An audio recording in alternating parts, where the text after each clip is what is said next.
श्री स्वामी समर्थ यांनी 1856 मध्ये अक्कलकोटमध्ये आगमन केल्यानंतर काही काळानंतर कर्जाळकरांच्या वाड्यासमोरील पवित्र वटवृक्षाखाली आपले कायमचे वास्तव्य केले।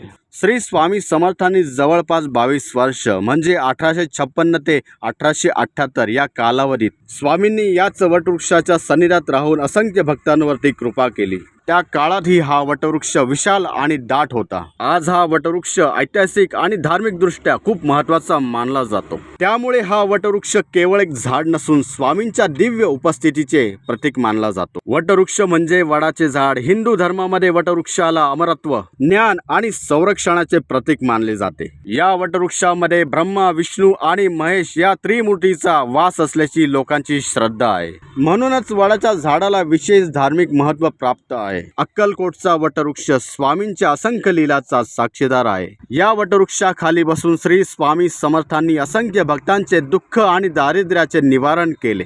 अनेक भक्तांना या वटवृक्षाखाली स्वामींच्या कृपेचा अनुभव येऊन गेलेला आहे, अशा कथा आजी सांगितल्या जातात। सुमारे 30 एप्रिल 1878 रोजी श्री स्वामी समर्थांनी अक्कलकोट येथे आपले अवतार कार्य पूर्ण केले। याआधी स्वामींनी या वटवृक्षाविषयी अधिक प्रेम व्यक्त केले होते। त्यामुळे हा वटवृक्ष श्री स्वामी समर्थांच्या स्मृतीशी अटूटपणे जोडला गेला आहे।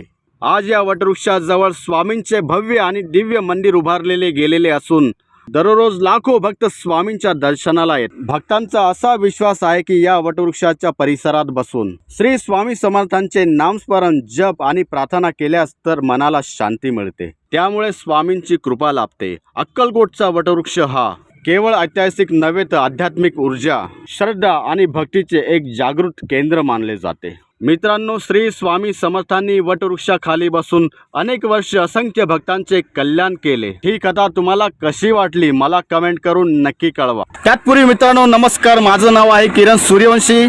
तुम्ही जर माझ्या चॅनलवरती जर नवीन असाल तर माझ्या यूट्यूब चॅनलला सबस्क्राईब करा आणि फेसबुक पेजला माझ्या फॉलो करा। भेटूया पुढील व्हिडिओमध्ये नवीन विषयासोबत। तोपर्यंत श्री स्वामी समर्थ।